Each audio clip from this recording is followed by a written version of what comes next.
Welcome to Coach Chloe. Today is really exciting. It's our 20th episode on the journey of self love, and the final episode for How to Act Your Thoughts series. So, I thought about a celebration of sorts with some of the best coaches that I know. It's kind of like a reunion. We haven't seen each other or been together for about 5 years or so, but today, all of us are in here today to share our wisdom and share thoughts with you on how you can hack your thoughts. Um, we were all in a program together called Discover. We coached in that program, and today it is. I said to all of them, it's Discover Reimagined. Um, we're going to hear from all of them about when your mind plays tricks on you. So when you think about playing tricks, it's like, playing jokes on our thoughts. It's our thoughts are misleading. We're believing something that is not true or that's not accurate. And so I'm excited to hear these amazing coaches and what they're going to say. Don't go away. Stay right there. We will be back.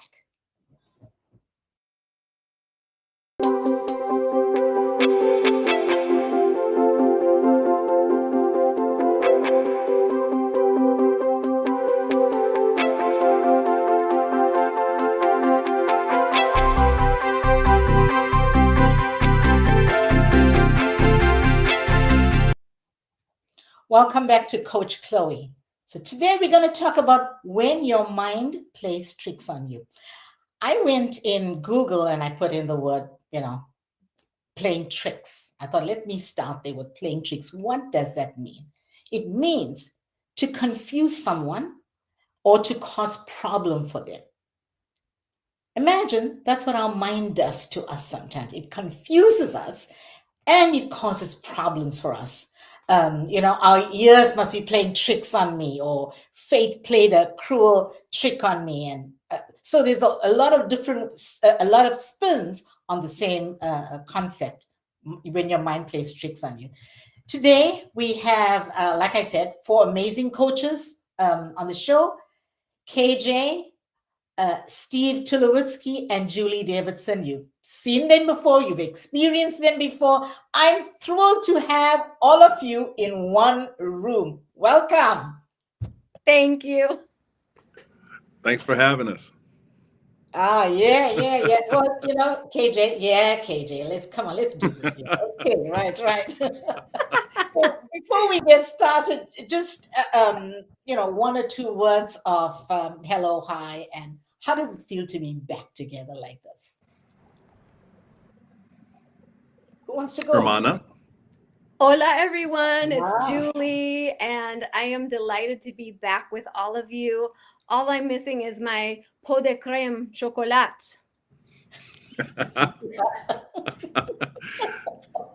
Well, I'm excited to be in the group, in the team, in the coaches huddle again.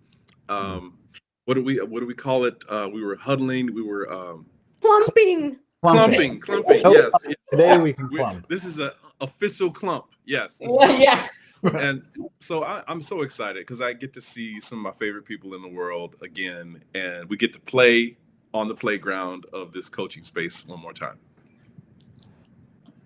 Hola, amigos. I am super happy to be back here with you. I think a lot of who I am was formed in the fire together with you around the fire pit with the three of you. Really, it's been remarkable the mark that you've left on me, and so I'm glad that we can come back and I don't know. Well, I don't know what four people are, but like Wonder Twin powers unite. Times two is what we're in store for. Yeah. And you know what? Just following up on that, the mark that the three of you have left on me. I can never live without the three of you in my life, because you bring so much of wisdom, so much of joy, so much of reflection. You get me to reflect. You get me to challenge my assumptions and my limiting beliefs with all our amazing conversations. You all know the conversations we all have. So I'm thrilled to have you on the show with me today and to celebrate the 20th episode of the podcast. So that's just excited. Yes. Yeah. KJ, right? Yeah. We got it. Yeah. Okay, so today I thought we can talk about when your mind plays tricks on you. And just before we went to the break, I talked about how I Googled the word playing tricks, and it says to confuse someone, to cause a problem for someone. So when we do that with our mind, if our mind is doing that, our mind is confusing us, or our mind is causing a problem for us. That's pretty much what that means. It's playing a joke on us. Our mind is playing a joke on us. It's not about people anymore, it's ourselves. So how are we hacking ourselves? And I know I talked to all of you about the way you hack your thoughts, or what that is for you. But today I thought we can look at it from a coach's lens and talk about some of the individuals you've either coached or you've talked to, you've had a conversation with, that experienced this, and what was that. So let's just bring the wisdom together and make magic right now. First question, and KJ, I'm going to put you on the spot right here. Of course. Yeah. What are some everyday ways you've seen people's inner dialogue hold them back? And how do you help them break free from that?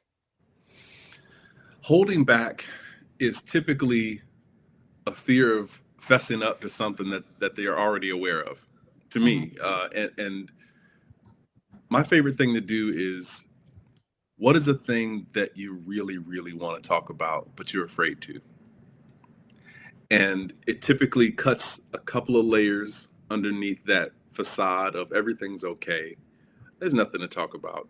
I mean, I think it's almost cliche to say sometimes clients get on to a call and they're like, I don't really know I don't have anything to talk about today. And then 50 minutes later, we have dived deep into some really heavy stuff that they weren't even conscious of at the beginning of a conversation. And it's not conscious resistance. It's just this, again, it's that game that we play with ourselves about, I'm okay, I'm fine, everything's all right, there's nothing wrong. And then in 50 minutes, you're like, oh my God, I didn't realize I had so much to talk about. And it's just the process of digging underneath that first layer of defense of our humanity, which is a natural place that we always create this little shell that allows us to move safely through the world. Mm-hmm. Yeah. Julie, when we talked, you talked about playfulness. I'm going to pull the word play from what Yes. he said. He said the games we play with ourselves. So when you are with clients and they are playing games with themselves, how do you have that conversation with them? I love to name it in a playful way and say, wow, you're really good at catastrophizing. You just took that molehill and made it Mount Everest. Your mind is so powerful. And once we kind of laugh about it a little bit, I say, here's the thing. If your brain is so trained to go in that direction, what would happen if you practiced positive distortion? What would shift about your day to day or about how you're approaching this difficult conversation if you assumed that it was going to go great? Mm-hmm.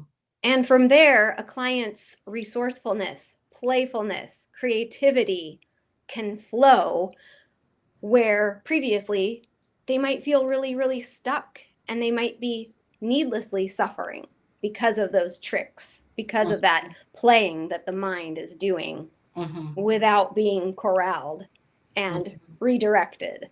Yeah, yeah. So, Steve, just picking up on something that Julie said, she talked about positive distortion. How do we, and I'm going to create a new word here because I know you love creating new words.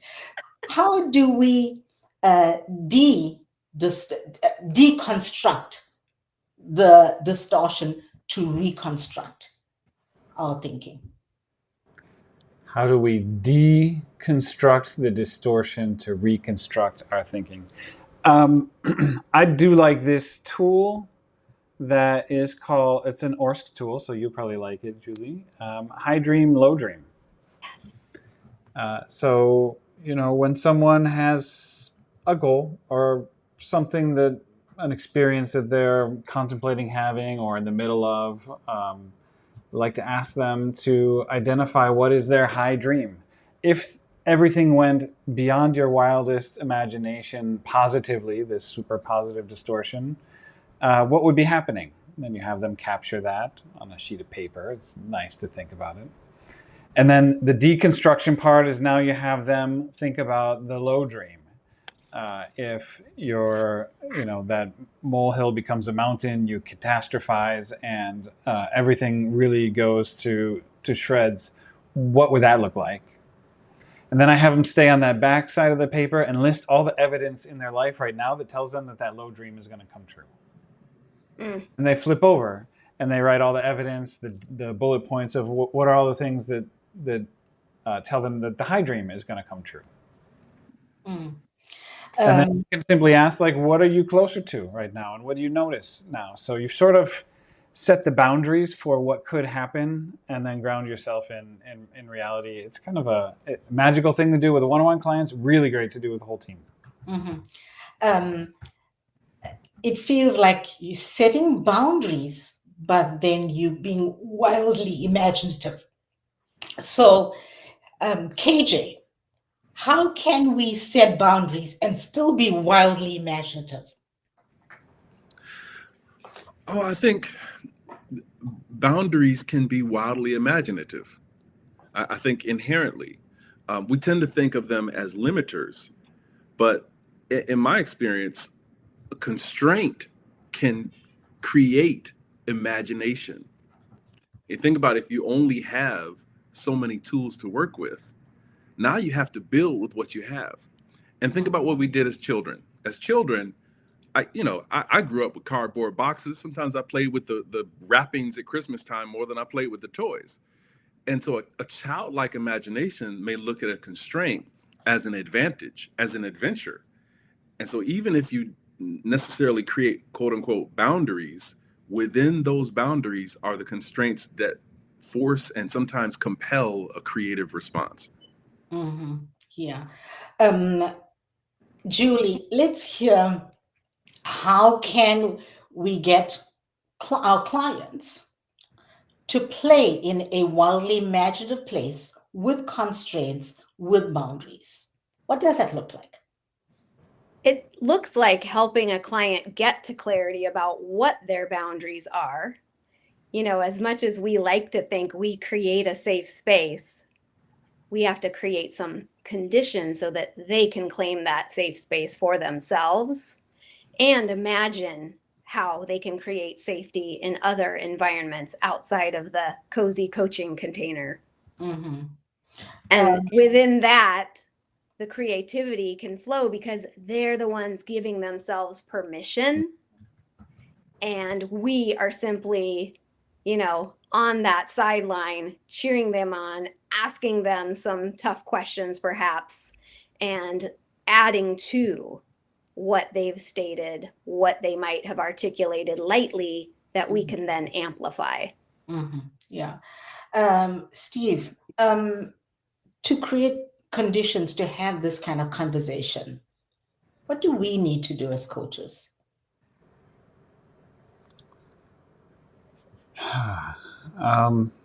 I'd go to your happy place. I think you, after all these years of your life, most coaches know when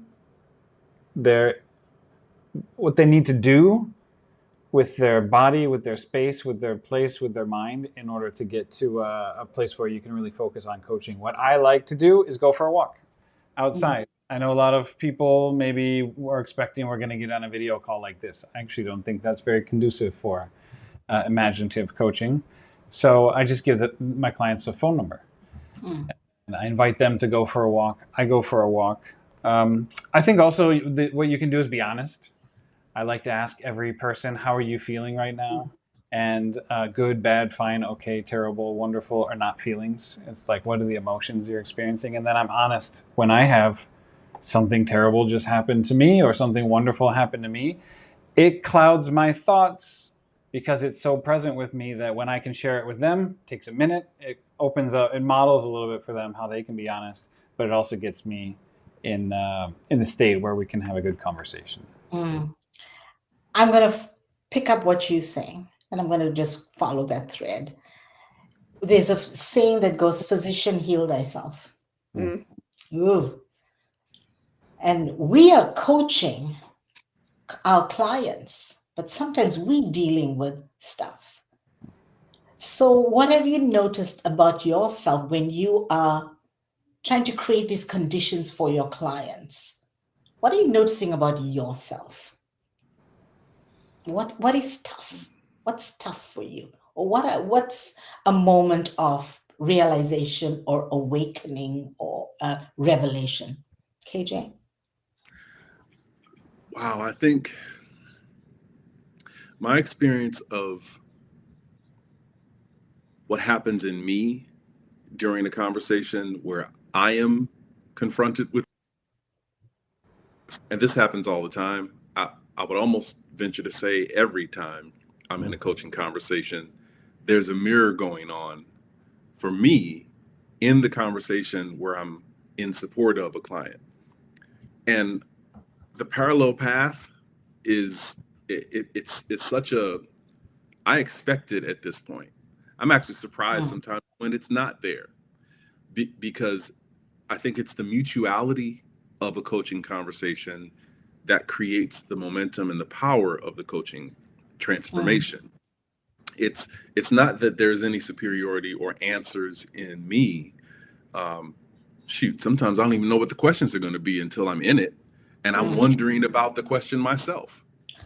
And the questions that come to me for me are also the questions that I ask my client. So there's a deep synergy, and I think there's a lot of research by the Heart Math Institute around these fields of energy that we interchange in relationship, and these are not bound by distance. These are energetic fields. So I can be in a conversation with somebody. I'm sitting in Costa Rica and they're sitting in LA, and that same field is taking place because we are sharing an energetic space.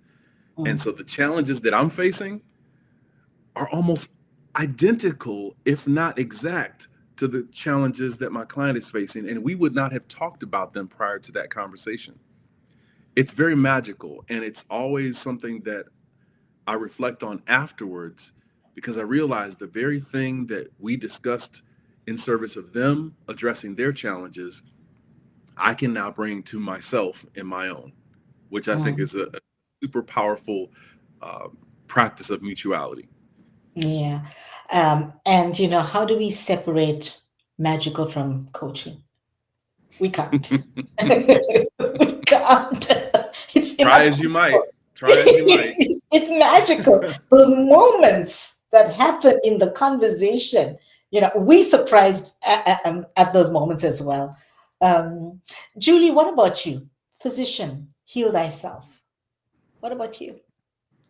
I know that when I'm feeling any strong emotion, whether it's on the positive side of the continuum or negative, that I like to take some extra time before and after sessions to do clearing and to just get present for my client.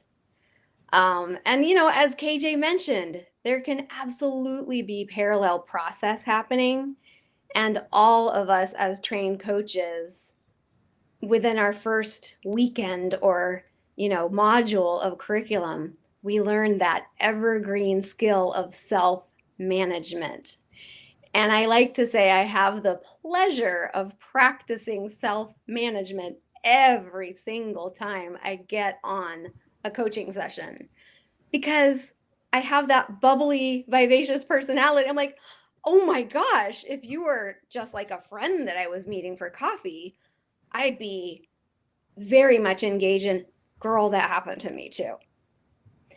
And as coaches, we understand that relatability is not the same as in a friendship container.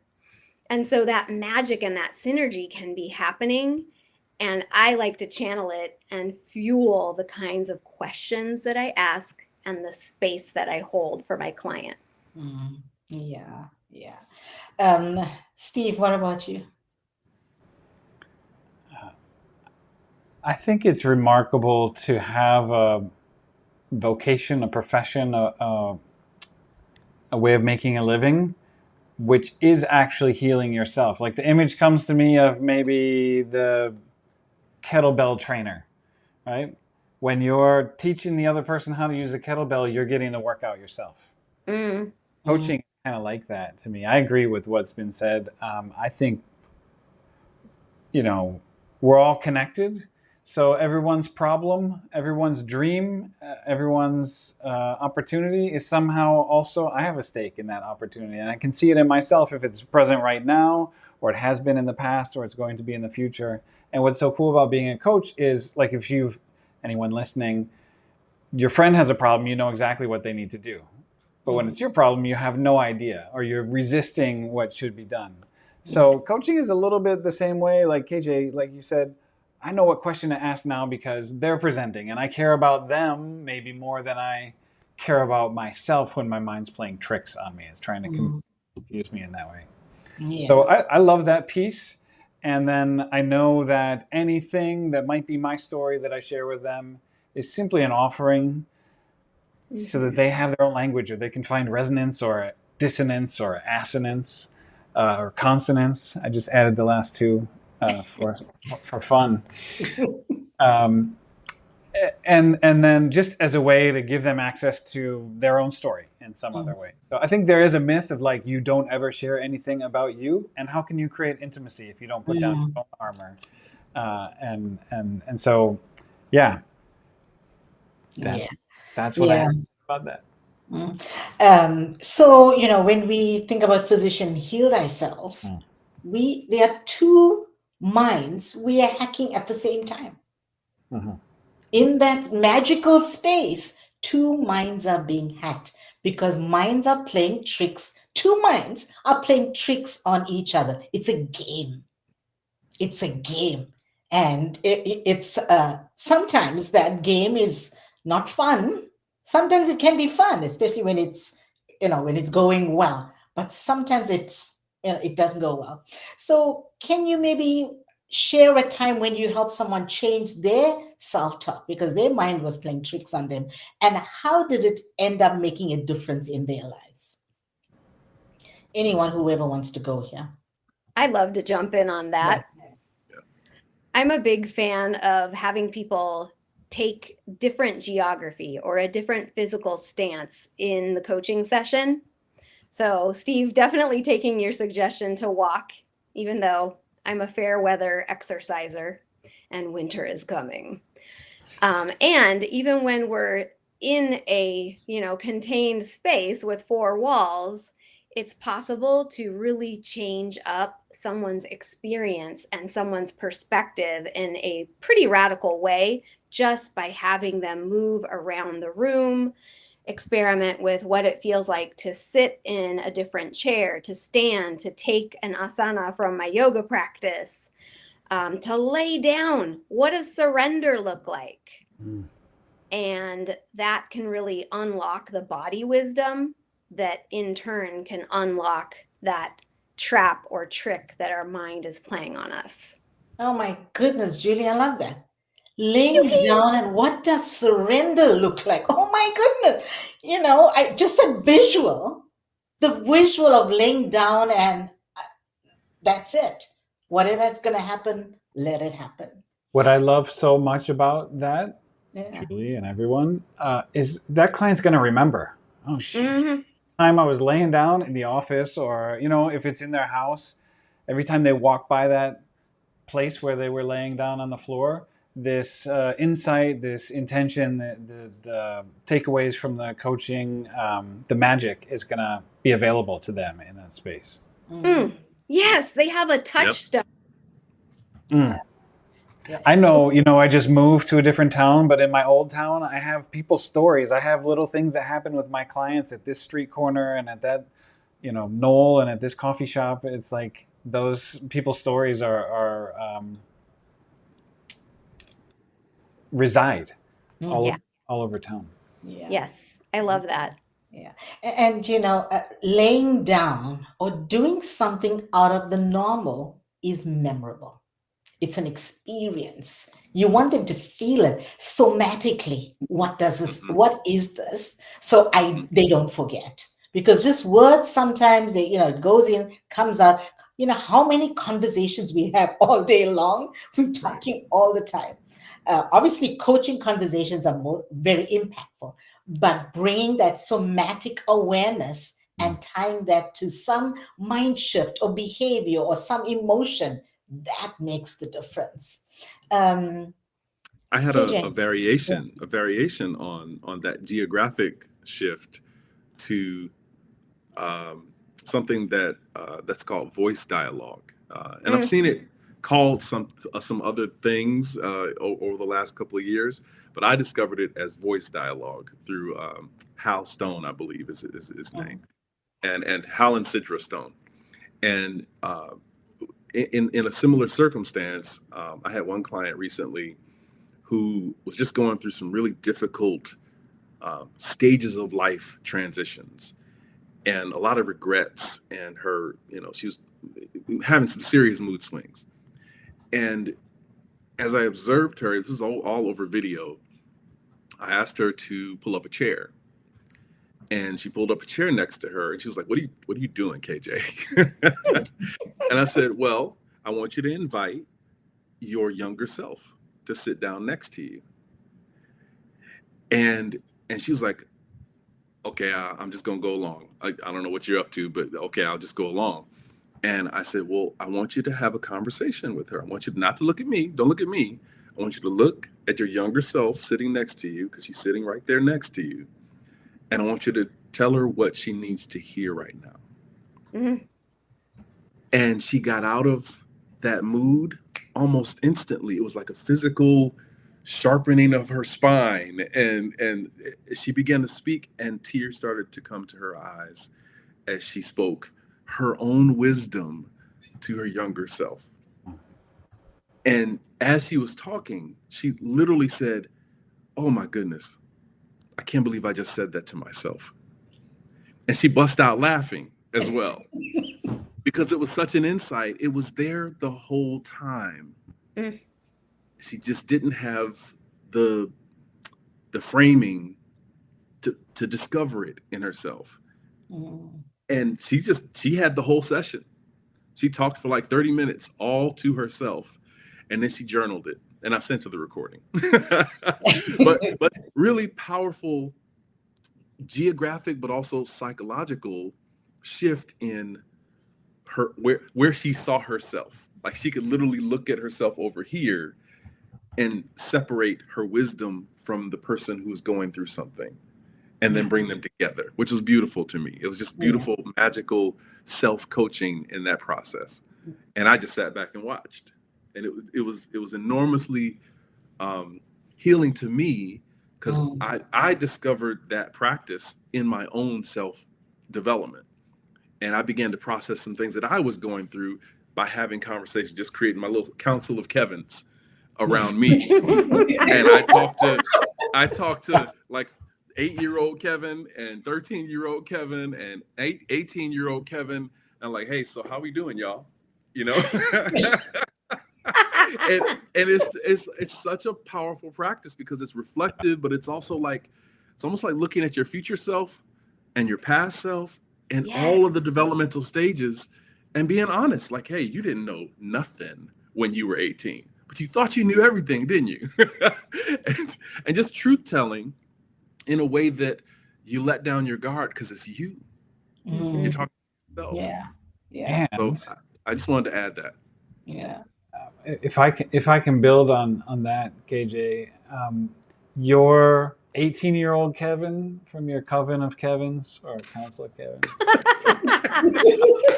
The Kevin.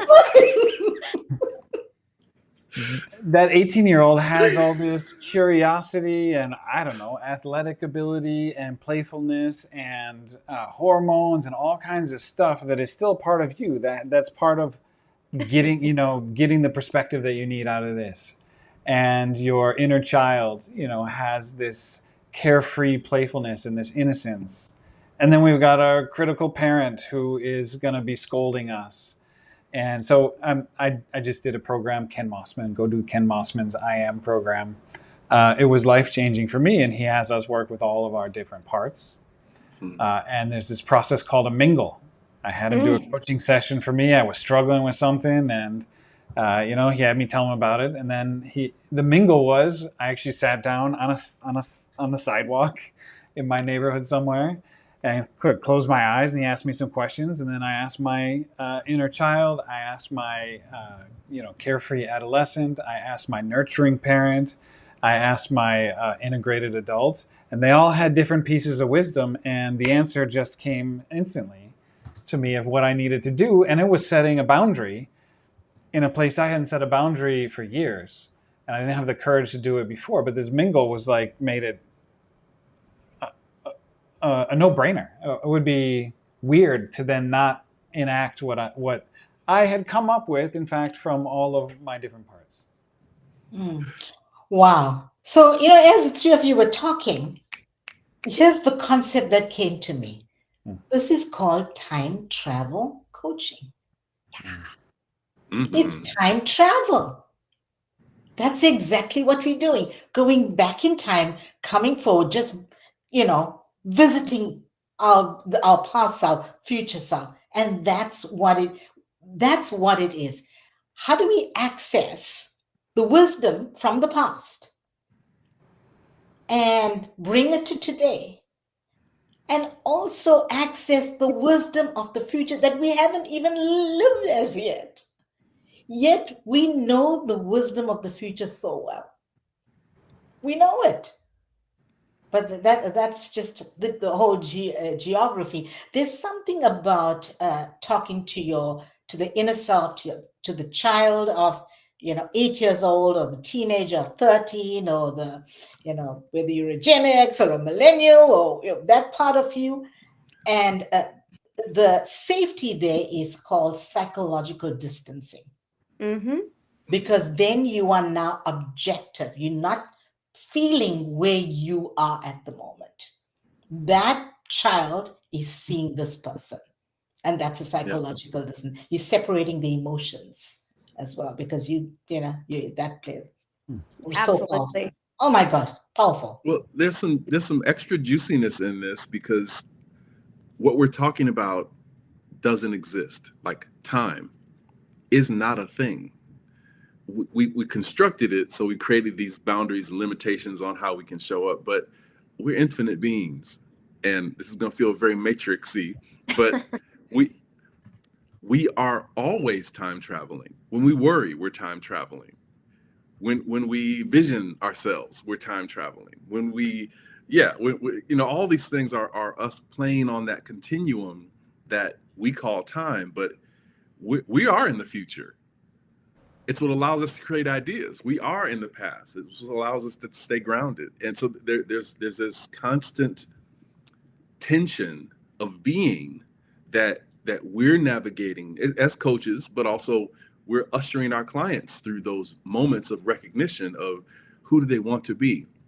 Yes. Well, that. You know who you want to be, right? Yeah. And we can also help them differentiate from where they're hitchhiking through the universe and where they're driving the damn DeLorean. Oh my goodness. Yes. I had to get my little I love that future reference in. Yes. Hitchhiking. McFly. McFly. Yeah. There you go. Oh my God. That's okay. Let's stay with hitchhiking for a while. I can't let it go. I can't. I'm sorry. Well, let's stay there. When a client, and I want to tie two things that I heard here before, and let's throw this at Steve. Okay. KJ, you talked about we being infinite beings, right? And Julie, you're talking about hitchhiking. Steve, how do we get our clients to be infinite beings by hitchhiking? Um, there's this really cool model. I just like models. It's also an ORSC model. Uh, the 3 layers of reality. I call it Yes. different things. There's 3 realities that 3 channels, if you like, that are always present, and you can switch, hitchhike if you like, or zap or DeLorean ride between. And I was just thinking, as you were talking, KJ, the base one, they call it your sentient essence. It's a fancy word, but it's your essence. If it was a company, it would be the logo. Like, you just know what it is and you feel it and you see it, but it's ineffable. There's not really words to describe it. That to me is the timeless version. There is no past, present, future. That's just the is of what it is. And then the next layer up is one of my favorites. They call it dreaming. And I think this is really hitchhiking. This is where anything's possible, and without dreaming, the what's possible doesn't actually get realized. Um, In the and middle of the sandwich, we got that consensus reality, yeah, so and then right? at the top, right, consensus reality is the top. So I think like people talk about Einstein time, where you just make it up. I think Gay Hendricks talks about that. It's all relative. It's not really here on the clock. It's like I got time to just be with. There's 2 minutes left in this session, and I got time to change your life, or for you to change my life. And when you get into that dreaming state, that Einstein time, it happens. And then guess what? You weren't late for the meeting. You got there right on time. And then there's consensus reality, which is we've got 35 seconds left. I have another client waiting for me. This is Newtonian time. This is what you need to like bake a cake and not burn it. Uh, so it's really that's I think if you can get yourself and your client to recognize that there's sentient essence, there's this oneness, there's no time, it's just who you are and what you're meant to be and all of that. And then you have a time to dream. This is where high dream and low dream comes from. That's time hitchhiking, and then we're all going to meet you at the consensus reality, and there you're going to have homework, and you're going to hopefully pay the invoice that comes to you, and all that stuff. So, um, let's go. I want to talk about our clients. How do we get people to stay in a positive place in their self-talk? If we're doing it in a way where they're walking away at the end of the session and it's like, yeah, I'm locked into this positive self-talk. I'm aware of when my mind is playing tricks and I can lock into that. How do we get people there? How do we make that happen? I'm cautious about saying I can make it happen, right? It's very much about creating the invitation and shining a light on the path. And from there, they can decide if they're going to go fully down the path, or maybe they're just going to pick up a handful of soil and say, okay, that's gritty, that's real. I get that perspective. And you know what? I still feel like crap. So, okay, great. Get down on the ground again. What's in the crap over there? Really, like, let's not shortchange our clients' emotional experiences and range. And I'm not suggesting you were going there.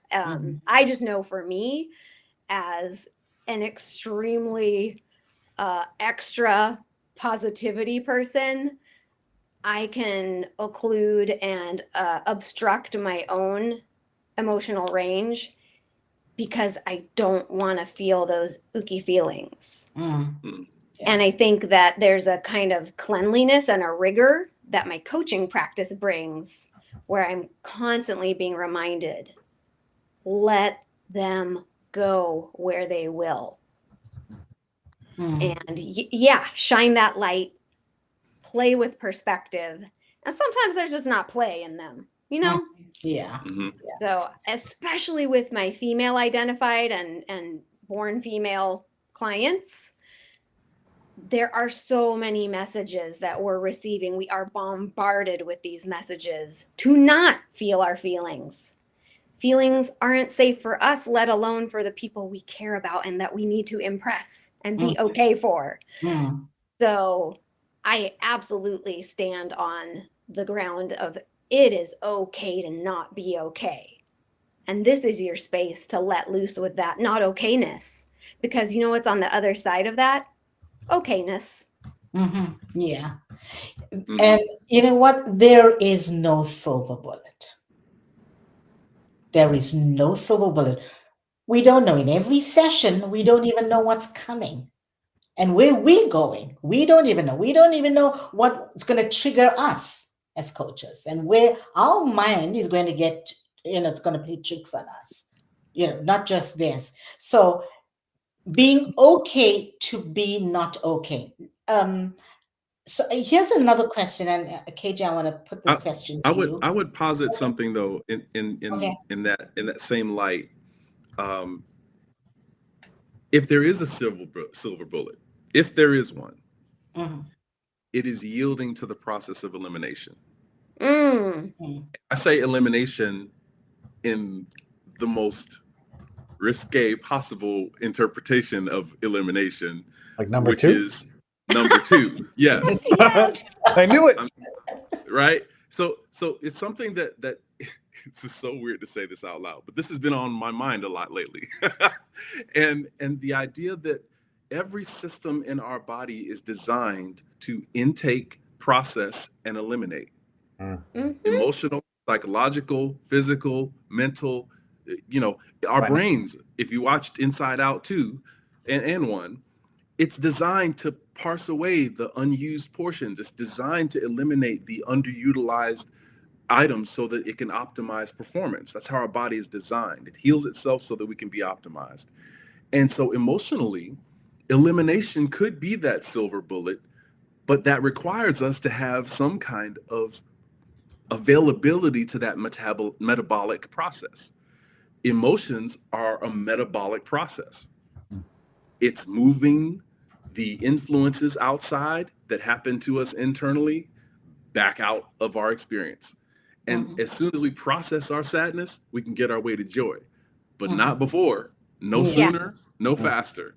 And we And we've have all to been honor that process. Yeah. right. Yeah. We've all been with a Oh, client yeah. who's emotionally constipated. Ooh, Yeah. yes. Yes. And We've all Yes. we've all and been that questions are the person. enema. Questions are the enema. And it's just I like, love this. yes, I've So been thinking about it. It's And I think we listening is have a fiber. brand and a Listening is program. yes. Ooh, Steve, Say it again. listening is the fiber. yeah. oh my goodness. Wow. Big Woo. dump Wow. coaching. Yes. So let me put a spoke in the wheel. How's that? Yes. Time travel Yes, coaching, let's do this. Let's do big this. dump coaching. This is Because good stuff. the same trick, we get tricked again and again Mm-hmm. and again. So we want to eliminate it, but we get tricked again. How do we hack that? Mm. How do we hack that? Because we know the same trick gets us Mm. every Right. time. How do we? I will, because I started this whole thing with the elimination part. Yeah. I'll go ahead and jump in on this one. I, I think our nutrition matters. Yeah.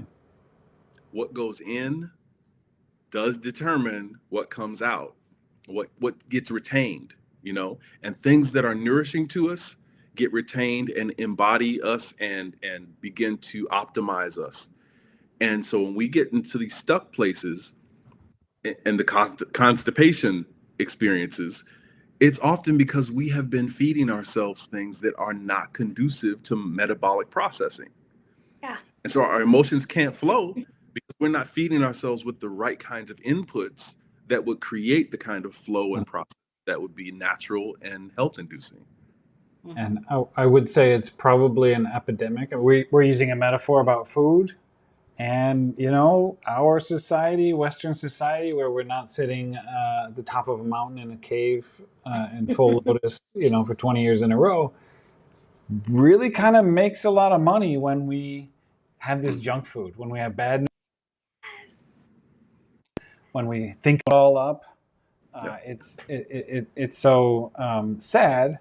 And it's what I love about coaching is you at least get you get a safe space where you can, let a little wind out, ventilate, what's been going on. And that feels good sometimes. You need that. Well, and what I love about this, I'm going to go with this analogy too, Steve. When you let wind out on an elevator, nobody says anything. Your coach is going to say, wow, you really let one rip. I can smell it from Costa Rica. Where are you going to get that honesty Ay, qué rico. about the gas you pass? And now we're touching all the senses right now. This is wildly. We started with being wildly imaginative. This is wildly imaginative. I'm glad you set the boundary. Kind of coaching that we want to do. Okay, so I love this conversation, and I wish we can go on and on. But just to wind down and close out, what is one question you could ask somebody listening that's stuck, that is constipated, that is in a place where they are, they want to eliminate and they're finding it tough? The mind is playing tricks and the same trick over and over again. What is one question you can ask?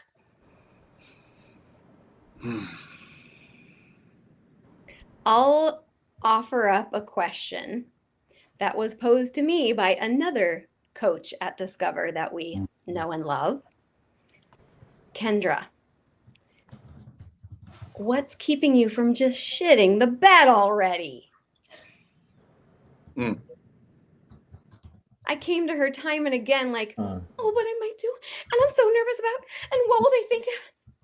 What's keeping you from shitting the bed already? Yep. Clearly it's wanting to happen, kid. I think there's so much power in release, and so it's like when we can release anything, everything gets a trigger to be released. Yes. And it's a miracle to me how that happens. I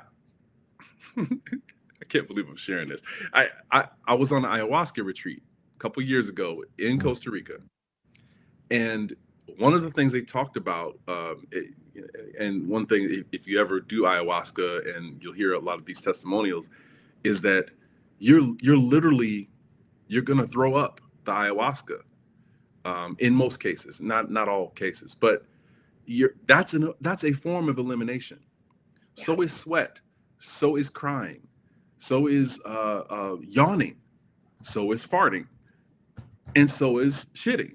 So all of these ways that we are naturally inclined to release, but all it takes is one form of release. It doesn't even have to be any one of those physical forms. If you're releasing something emotionally, the tears are going to come. You don't have to, I mean, the emotion comes first, then the physical. So it's what does release look like for you? And it may be something that they're physically resisting and emotionally resisting, and just takes one release to start a domino effect. Oh yeah. Which is a callback to another one of our friends, Julian. First domino. The first domino. Yeah. Yes. Well, this is Discover Reimagined. About the last domino. I'm thinking of the silver bullet. How you said there's no silver bullet, although KJ has shared with us his thoughts on that. I think it's pronounced inside out number 2, by the way. Yeah. But when you ask, like, Chloe, what's the one question? I should have let that one go, but anyway.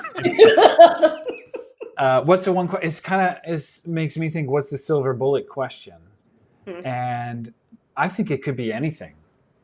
It could be, Taylor Swift, are you okay? It could be, what do you really need? Michael Bungay Stanier, what's the real challenge for you here? The awe question, and what else?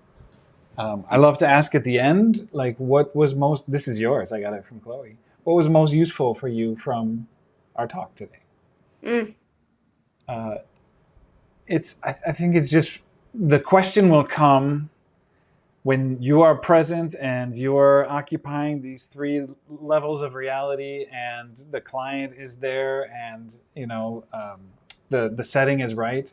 It almost doesn't matter what the words are, but the change will happen, the release will happen, the magic will happen. Yeah. Well, True these that. are a lot of silver bullets. These are a lot of silver bullets. There is no one way. There are many ways. And just right here today in our conversation, we brought all our thinking, and it can be done in so many different ways, whether we're playful, whether we're laying down to surrender, whether we're doing the voice dialogue, whether we're mingling, whatever, whether we are accessing these infinite beings who are us and our clients. How we doing that?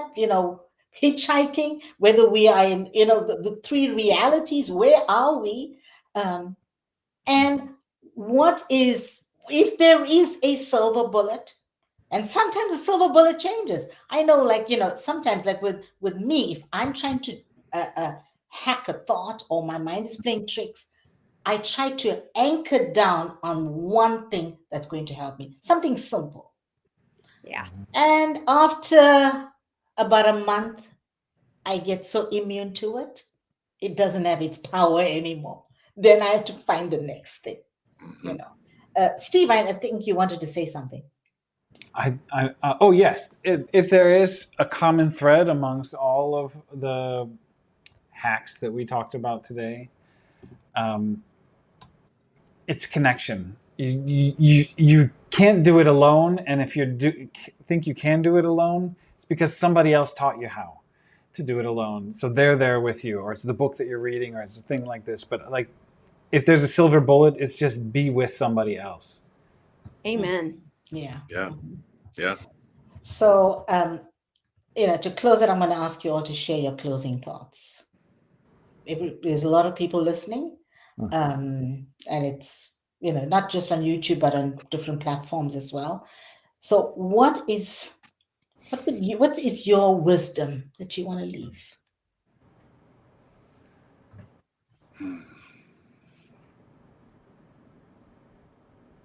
Who goes first, Chloe? Whoever, when you're ready. I would say. I would say Kevin should go first.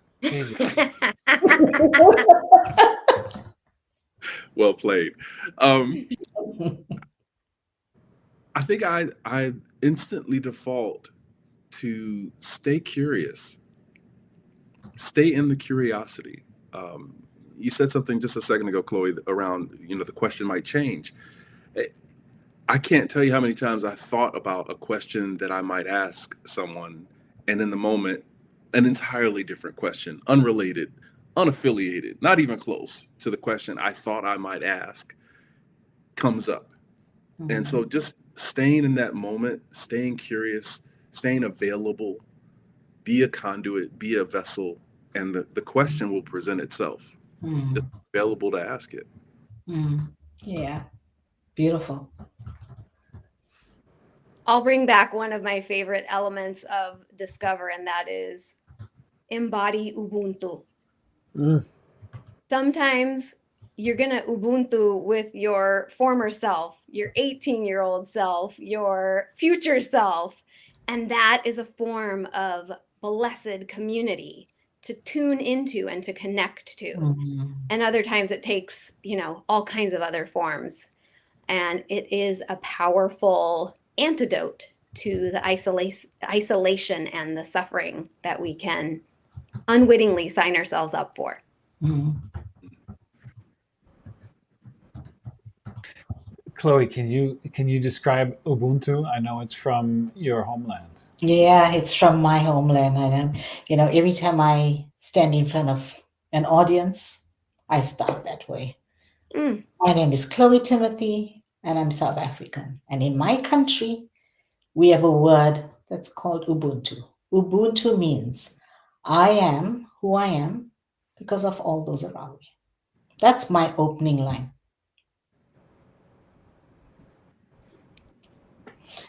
So, Steve, let's hear.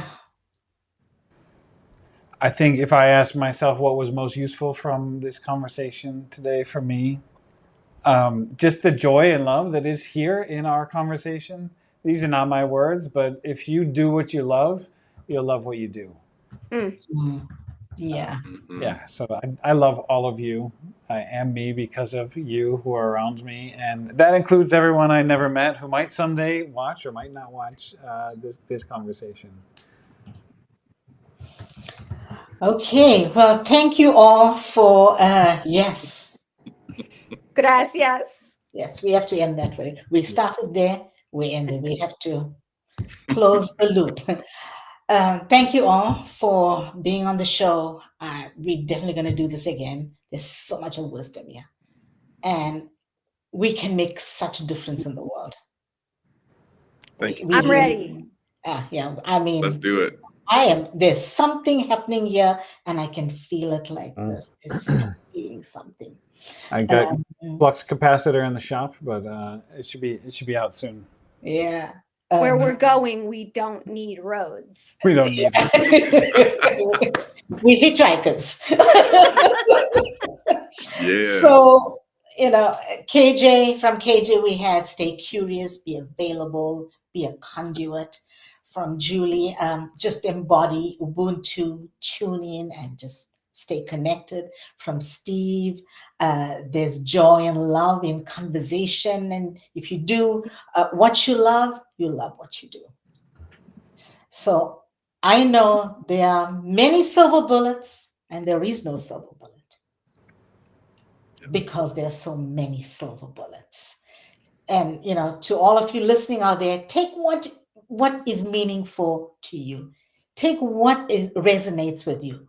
What in all of the conversation that you heard, it will help you when your mind plays tricks on you. Because sometimes it does, and we don't have control over our thoughts a lot of the times. Sometimes thoughts happen and we don't even know we're being tricked. So being in a place of awareness of are my thoughts serving me? Like I always end our shows, your story is changing, and you are the storyteller of your story. Only you can build your story. Your story are your thoughts. Your thoughts are your self-talk. And what you tell your brain is what your brain remembers. So here's what really matters. Who you are becoming is greater than who you were before this moment. So please go ahead, click in the chat, and let us know what your thoughts are.